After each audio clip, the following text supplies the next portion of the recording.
Откорнато дрво на булеварот Кучо Рацин. Поплавена гаража на булеварот Јордан Мјалков. Ова се само дел од околу 50-тината пријави што граѓаните ги поднале по силното невреме кое вчера го зафати Скопје. Дождот вчера за кусо време го парализираше градот. Сега улиците и булеварите се расчистени, а критичните точки подвозникот кај Мавровка, Киселавода и делот кај трговскиот центар Изгейт, кој вчера наликуваа на базени, се проодни. Сепак дел од граѓаните се револтирани и стравуваат повторно од најавите за нови врнежи. Беше страшно во секој случај. Мислам дека како и секој пат неподготвено не фати. Меѓутоа се денеска за кратко време сепак успеа да дострадат. Малце така. Еве чисто е се изчистиле, гледам. Добро е.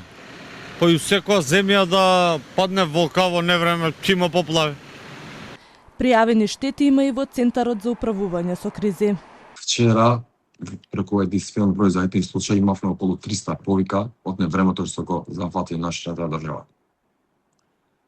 Штетите уште се санираат, повеќе штети има во Скопскиот регион, каде интервенираат пожарникарите од град Скопје и јавните предпријатија по склоп на град Скопје. Има формиран штаб од град Скопје и од таму се следи состојбата. Обештетувањето на граѓаните ќе се реализира преку општините, но градските власти одговорноста ја префрлаат во претходните гарнитури. Тоа се состојби кои што 30 на години наназад се изградени дел од нив, како булеварот Србија кој што изграден повеќе од 15 години, таму знаете мора да се интервенира со пумпа, но во перспектива ќе ги решаваме тие процеси. Исто така беше и кај Изгейт каде што се насобра голема количина на вода, но толку е капацитетот на колекторот таму, така да бараме решение и изнаоѓаме да ги решиме тие наследени проблеми од минатото.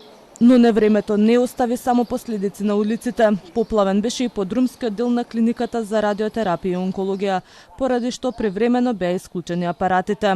Од СДСМ реагираа дека вода навлегла и во просторијата каде што се спроведува терапија со радиоактивен јод и изразија загриженост за можни безбедносни ризици за пациентите. Дождовна вода, туку неизбиена канализација. Ова почитувани значи дека најранливата категорија на пациенти е изложена на двоен стравотен ризик. Радиоакцијски ризик поради протекување на вода во просторијата каде што се прима терапија со радиоактивен јод и биолошки ризик од протекување на септичка фекална вода низ клиниката. Информациите со кои располагаме говорат дека единствениот изолиран бункер со оловни ѕидови е целосно поплавен, а друга таква алтернативна просторија на клиниката нема.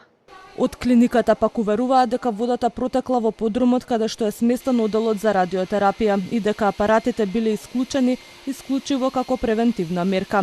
Работниците ги санираа последиците од протекувањето, пациентите ја добиваат потребната терапија, а акцелераторот за зрачна терапија работеше. Затворена остана само просторијата во која се спроведува терапија со радиоактивен јод, од каде што започнало протекувањето. По санирањето на протекувањето, просторите беа исчистени и дезинфицирани, а апаратите беа проверени од овластени лица. При проверките не беше утврден никаков дефект. По завршените проверки, радиотерапевските третмани продолжија кај сите пациенти. Безбедноста на пациентите и персоналот не беше доведена во прашање, а работата на одделот се одвива согласно предвидените процедури. Штети претрпе и Македонската академија на науките и уметностите, каде што беа поплавени подрумот и гаражата, а вода навлезе и во главниот хол и амфитеатарот, но и многу други институции и приватни објекти.